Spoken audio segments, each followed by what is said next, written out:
네, 아는 기자 법조팀 이세화 기자와 함께하겠습니다. 자, 이 기자, 민주당 의원들은 이 검찰 수사가 정치 보복이라면서 강하게 반발하고 있습니다. 이거 정치 보복 맞습니까? 네, 문재인 정부 내각과 청와대 출신 인사들은 이번 수사, 정치검찰의 정치 보복이라고 규정했습니다. 2년 넘게 수백 명 넘는 사람을 불러 괴롭히고 수십 곳을 압수수색했다고 했는데요. 검찰 수사가 문재인 전 대통령을 겨누고 있는 데다 4년가량 계속되고 있는 점도 지적하고 있습니다. 검찰 수사의 시작점은 2020년 9월 국민의힘 고발로 거슬러 올라갑니다. 이상직 전 의원이 중소벤처기업진흥공단 이사장 임명 대가로 문 전 대통령 예사위 서모 씨를 타이이스타젯에 특혜 채용했다는 의혹이었죠. 이렇게 보면 고발부터 다혜 씨 압수수색까지 4년 가까이 걸린 건 사실입니다. 다만 검찰은 수사가 본격화된 시점이 지난 1월부터라고 보고 있습니다. 이 전 의원이 타이스타젯 배임 혐의로 1심 유죄 판결을 받은 게 지난 1월이거든요. 당시 법원은 타이스타젯 실소유주가 이 전 의원이라고 판단했습니다.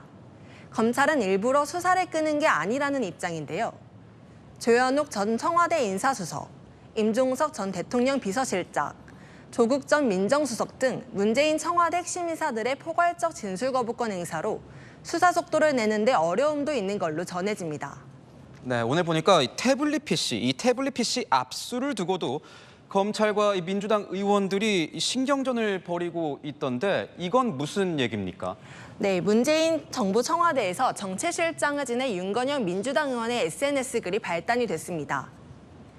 검찰이 문 전 대통령의 초등생 손자의 태블릿 PC까지 압수수색했다며 반발했는데요.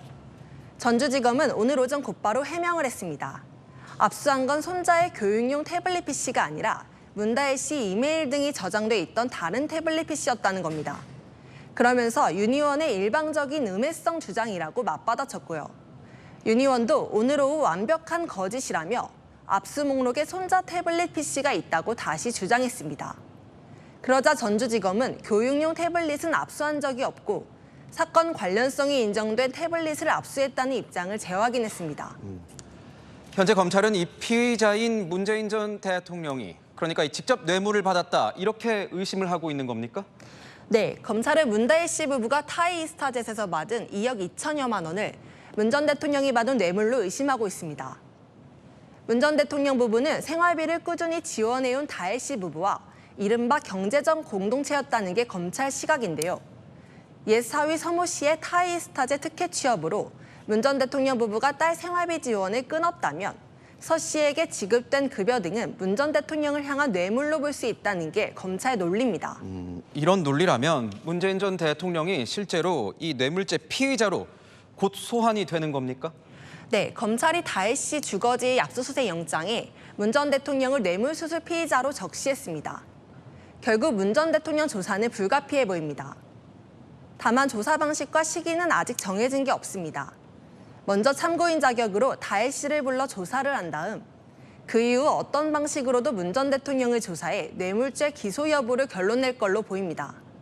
신임 심우정 검찰총장이 취임하면 이 사건이 전주지검에서 서울중앙지검으로 옮겨질 가능성도 거론되는데요. 이창수 현 서울중앙지검장이 전주지검장으로 재직할 당시 이 사건을 수사해왔습니다. 사건을 서울중앙지검이 맡게 되면 검찰 수사가 한층 속도를 낼 가능성이 높습니다. 네, 지금까지 아는 기자였습니다.